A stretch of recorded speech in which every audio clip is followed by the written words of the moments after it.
Shakespeare. I mean, is there anyone better? No. Welcome to Decoding TV's coverage of Euphoria Season 3, Episode 5. The episode is titled This Little Piggy. I'm David Chen here with Patrick Klepek. Now, Patrick, before we get into this week's episode of the show, I did want to mention this article at Variety.com that mirrors stuff I've been seeing online. The article is entitled Sydney Sweeney's Euphoria Sex Worker is Really Pissing Off OnlyFans Models. That is the headline at Variety.com. And it talks about like how the character of Cassie, played by Sydney Sweeney, ends up becoming an OnlyFans model and making a lot of money from it. And so why are people pissed about it? According to this article, the show's depiction of OnlyFans models via Cassie has rankled real-life OnlyFans creators who already find themselves subject to enough mockery and scorn due to their line of work. According to Sydney Leathers, an OnlyFans creator since 2017, there's just a lot that's ridiculous and cartoonish about it. There's so much that they have her doing that is not even allowed on OnlyFans. And that alone is infuriating. The age play stuff where she's dressed as a baby in a diaper, for example, credit card processors have strict rules that you have to abide by, and the rules are getting stricter all the time, end quote. And so the idea is that like age play stuff is not allowed on OnlyFans. Cassie in the show is depicted doing that. So it's like, oh, the person who wrote this clearly just doesn't know what they're talking about, right? They're not trying to depict OnlyFans in a realistic fashion. According to Maitland Ward, a top OnlyFans creator who rakes in six figures a month on the platform, quote, in the climate we're in, that they dressed her up as a baby to make pornographic OnlyFans content was beyond troubling. And again serves to perpetuate stereotypes that sex workers have no moral compass and that they will do anything for money. And there's always this untrue stigma that somehow sex work is synonymous with sex trafficking and abuse. And they just said, let's make a joke of it. That is so funny. I'm not laughing, end quote. Levinson, for his part, explained Cassie's OnlyFans arc thusly. Cassie has got her doghouse and her little dog ears in the nose, and that has its own humor. But what makes the scene is the fact that her housekeeper is the one filming it, he told Hollywood Reporter. What we always wanted to find is the other layer of absurdity that we're able to tie into it so that we're not too inside of her fantasy or illusion. The gag is to jump out to break the wall, end quote. Patrick Klepek, any reaction to any of these developments around people being pretty pissed at how unrealistic the show is about OnlyFans? Yeah, I can understand being, a sex worker on the platform and being upset with the portrayal in Euphoria and about Sam Levinson's comments, which are, we're doing a bit for the absurdity of it and kind of just pretending we're doing an empowerment story about like a woman who's using her body to make money and make her own way in the world. But we're going to have some goofs along the way, especially when this is probably, Margot's Got Money Trouble. We talked about this in, relation to Margot's Got Money Troubles, a show I have not watched yet, but there is a moment where OnlyFans has been around long enough that now it's seeping into the storylines of, television and film. And sounds like one show has, a much more nuanced portrayal of what that means. What are the motivations? Why do people engage with this kind of work? Whereas Euphoria treats it like one big joke and a reason to put Sydney Sweeney in increasingly elaborate sexualized costumes and does that under the veneer of an empowerment, a journey for her, but one that is much happier to have the gag. I agree. I mean, it seems like based on Sam, I don't want to be too reductive, but Sam Levinson's description of it is basically like he wants you to be like, man, isn't this wild? He wants your reaction to be like, man, that's wild, huh? Like that's kind of as deep as the exploration seems to go. Now, I do want to say that I think we were a little bit too hard on the episode last week because I think we didn't, or I'll just speak for me, okay? I think I was a little too hard on last week's episode because I didn't acknowledge that what exactly Sam Levinson is trying to do. He's trying to depict sex work in different environments and situations. Like that is kind of the purpose of the situation. And so there's this at the sort of Alamo Brown's strip club on OnlyFans, as a sugar with a sugar daddy, and it's like these are different ways in which sex is sold, and he kind of wants to vividly illustrate each one of them. Now, is there anything to be gained? Is there any insight to be gained in that? Is the question. You will have to decide for yourself. I think, I will say we are struggling to find the insight, but that doesn't mean it's not there. But I do want to acknowledge that, like, what he's trying to do is depict sex work in different situations and different circumstances, and how, like, I think he's kind of grouping them all as like, this is just the same thing. And sometimes it's like extremely violent and unpleasant. And sometimes, you can make $50,000 a month from it and you don't need to leave your room. And, like, and there's it's just these different ways in which it's done. Obviously some people find it unrealistic. Obviously some people find it extreme. And we have yet to find it super insightful, but at least he's trying to do something potentially meaningful. So I want to acknowledge that. Okay. All that said, Patrick Klepek, season 3, episode 5 of Euphoria. This little piggy. What'd you think of the episode? I think I'm on the same track that I have been for the last couple. This is like, am I not entertained? I am entertained. There are some of the most striking visuals I have seen in a television episode in some time. To paint a picture, I had a very long weekend, and to unwind, my kids are in bed, my wife's in bed. We have a little like a hot tub, not like one of the fancy ones, like an inflatable one, but like it's still really nice. Like, you know what? I'm gonna pour a glass of wine. I'm gonna bring my iPad down. I'm gonna set it up. I got this little table I can next to it, and I got iPad Pro. It's real big, and like I'm gonna watch like the first 20 minutes of Euphoria. I'm gonna sit and relax in this hot tub, and doing that while having the first 15 minutes of this episode play out. I did not relax. Like, my jaw is on the floor. I'm not touching my wine. I'm like not relaxed. I'm just on the edge of this hot tub going, I guess they're doing this. And so, do I think it has insight into the human condition? Like, why men are the way they are, the relationship between men and women in the age of OnlyFans?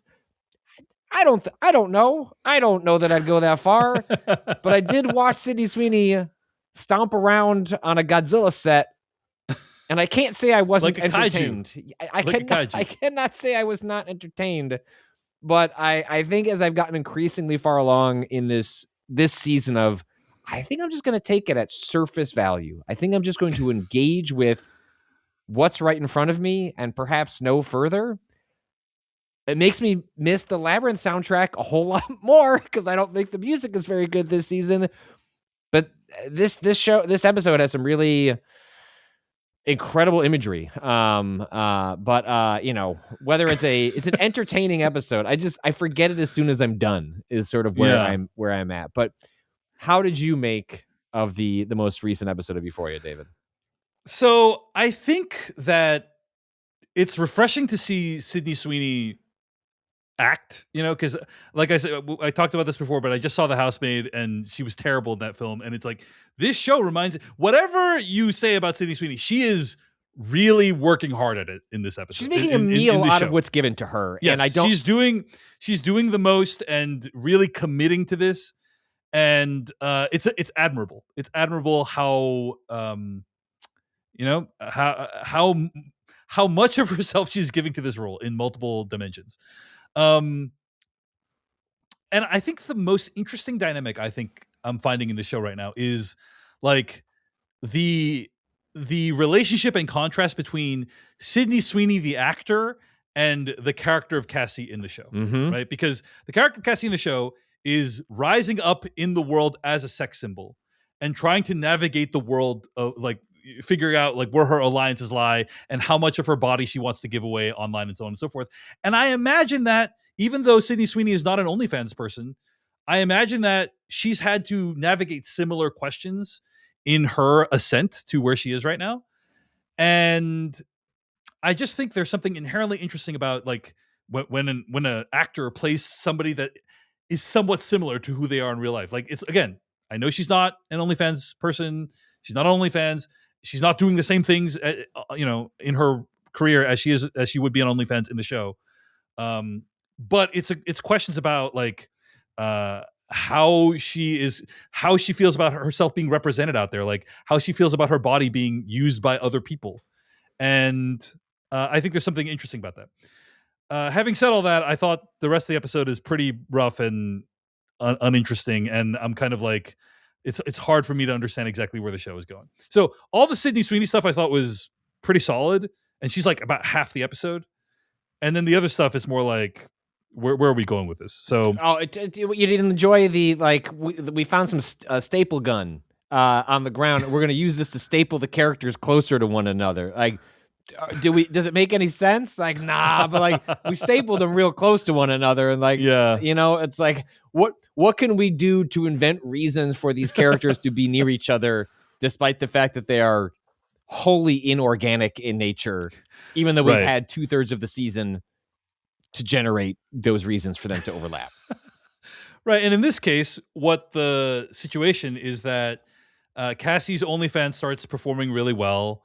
And then she starts to want to join a TikTok hype house instead of having Maddy manage her. Now, Maddy is just an assistant, but she's really dedicating herself to the job. And Maddy secures Cassie an audition on a television show called LA Nights, where she gets the role of job applicant in the show by performing a scene from Shakespeare. Sure, why not? Very funny. Actually, that's very funny. And Lexi is the one that hooks Maddy up with that audition for Cassie, and that's how all of the characters need to speak to each other this week. So there's that. But yeah, again, Sydney Sweeney, from all the OnlyFans stuff she does in the episode to the Shakespeare thing, like, Sydney Sweeney knows that in the context of the show, there's going to be characters laughing at her Shakespeare performance. So she is very comfortable kind of putting herself out there in this way, like fully committing to this role where she is, again, in the context of the show, not performing Shakespeare convincingly. And I admire that she's willing to like let herself be seen in all these like different contexts. And yeah, so all the Sydney Sweeney stuff I thought was great in this episode. Especially if you've been following along with, the more meta conversation about like Sweeney, like her role in the culture, like the, like the jeans ad, and the fact that some people try to unpack, is she secretly or not so secretly like on the right, which is interesting given the arc she goes through in this episode. Right?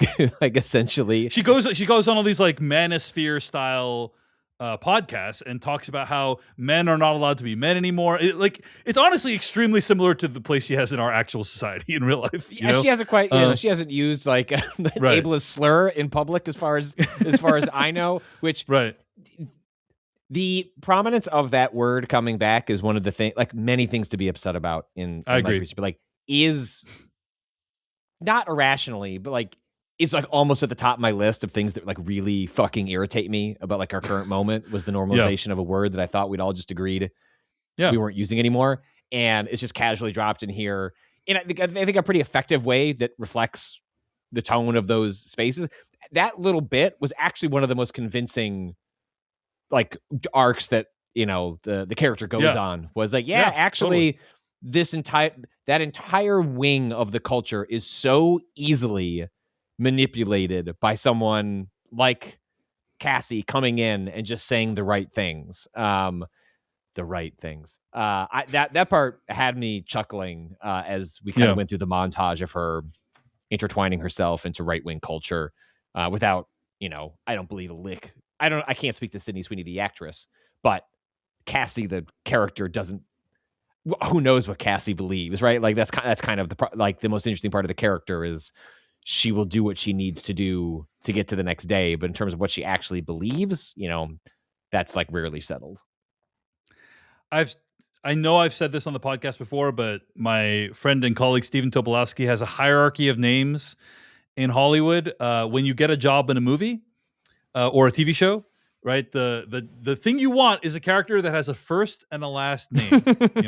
Richard Kimball, right?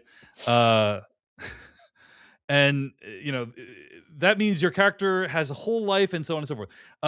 Just the first name, also okay, right? But as you go further down, there's just a job, right? Like janitor, job applicant, which is what Cassie gets.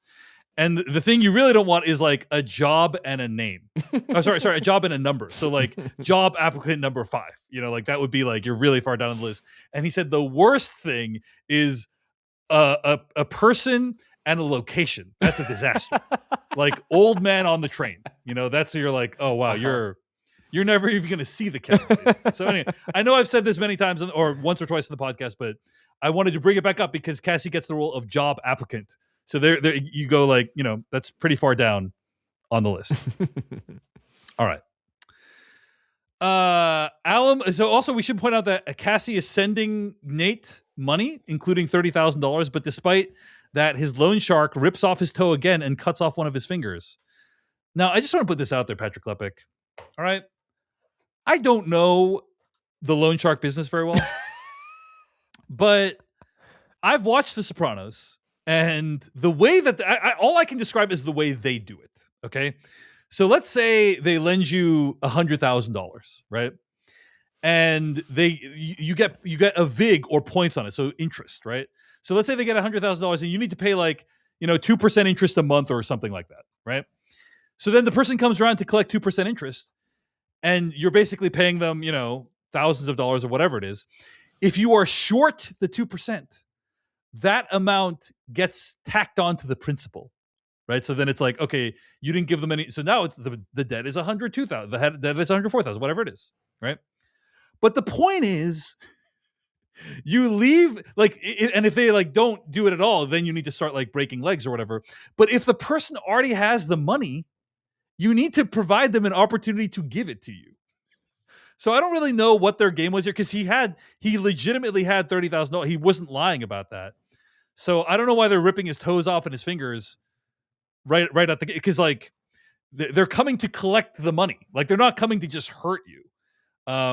They hurt you if you don't have the money. Did he not? And this is the second. What maybe there's others have happened, but in terms of the episode, there are 2 instances where we know that Cassie wired an amount of I think like $30,000 to Nate.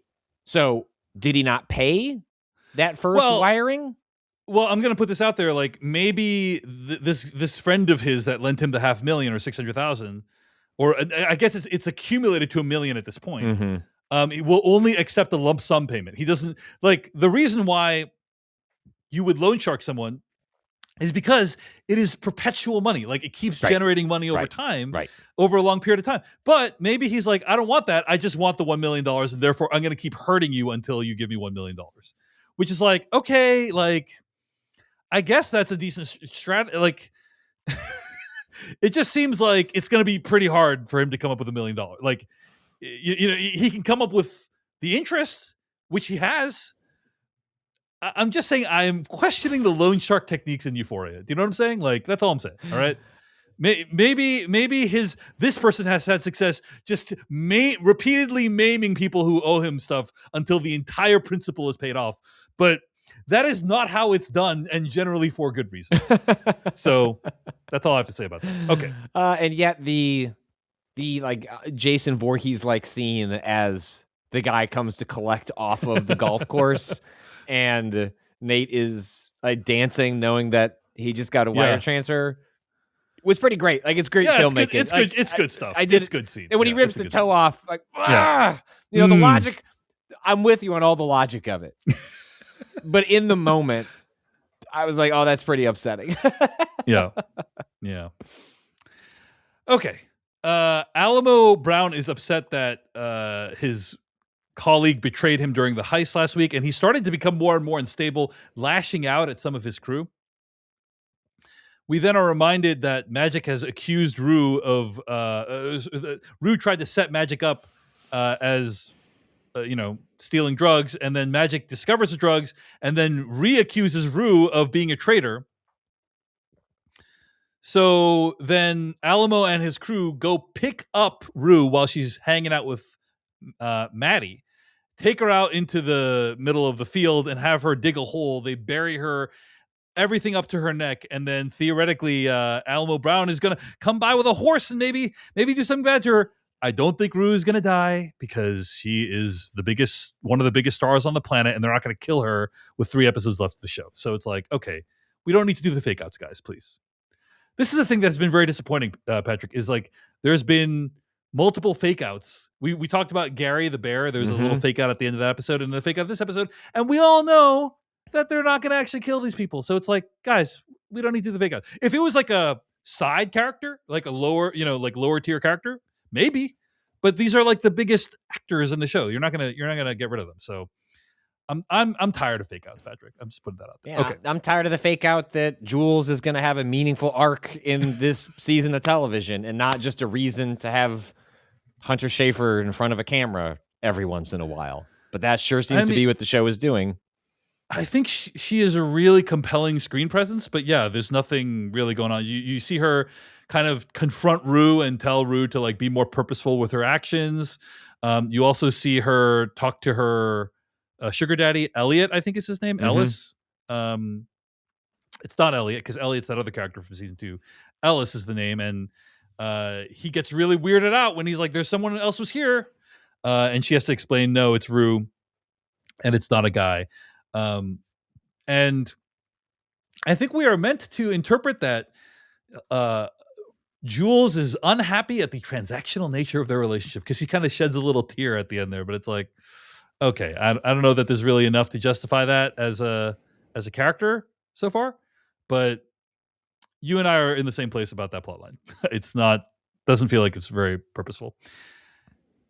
And I think that's basically it, Patrick. I mean, the other dynamic that I would say is kind of interesting to bring up is this idea, this Cassie Maddy dynamic. I actually think is like kind of an interesting one where oftentimes the person who got you to a point where you can break out in a big way is not going to be as experienced or powerful or influential as other people in the field, because if they were, they wouldn't be managing a complete acolyte beginner nobody, right? And Cassie is confronted with a scenario where she wants to join this TikTok hype house. She wants to like get better representation that's like is able to navigate this world better, but she's torn between that and loyalty to her friend Maddie, who also like it does have skills and got her to this point.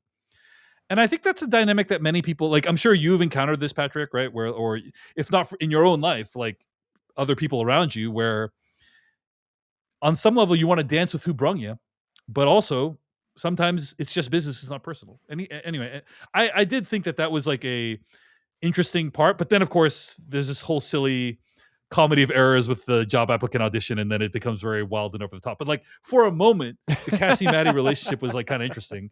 Any thoughts on that element of it?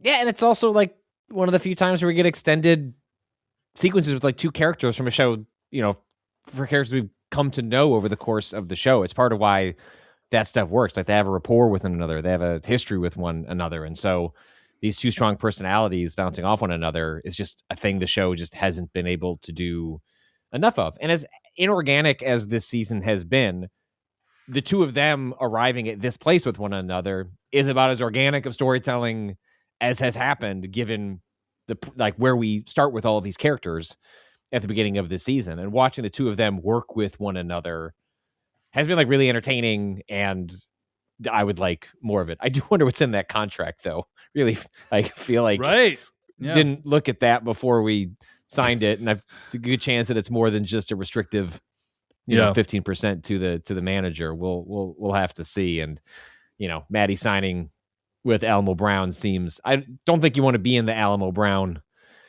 business.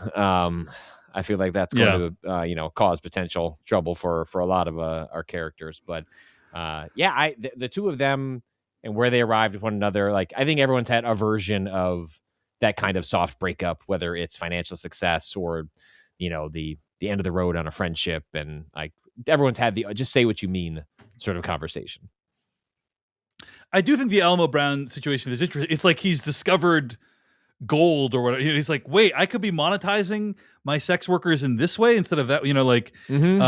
He kind of realizes, oh wow, like I could be making way more money, and that there's something interesting in that too. Of like, this is kind of an old school character trying to evolve, but he's so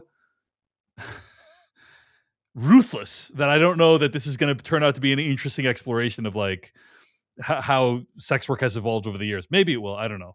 But I will say, I couldn't have told you the beginning of the season how Alamo Brown and Maddie were going to get in a room together.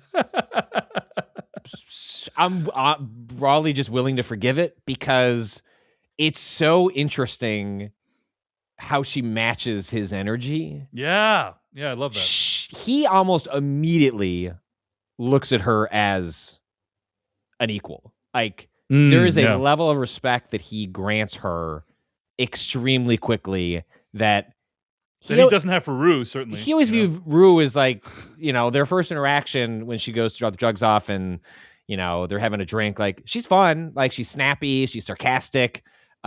She's playful. Like, to him, I think she's just another, he's not having sex with Rue, but like, it's just another toy in the playpen that is like his establishments.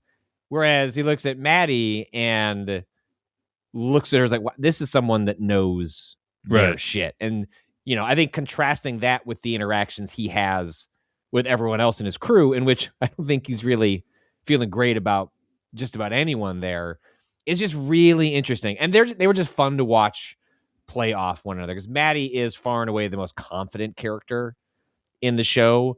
A decent amount of it probably is just putting on, a mask, but like, damn, she's good at it. And I don't think you can be that good at it unless you can back it up. So the way she struts, checking out those women and like picking out the numbers like it's cattle, it was, again, entertained. And I'm at least interested to see where all that ends up, even if it's probably poorly for many of our characters. Yeah. I mean, it's definitely a chilling scene for sure. But also, the way Maddie handles herself is pretty amazing. Hey everyone, David Chen here. Thank you so much for watching that video from Decoding TV. If you want to get an audio version of the show, all you got to do is go to podcast.decodingtv.com.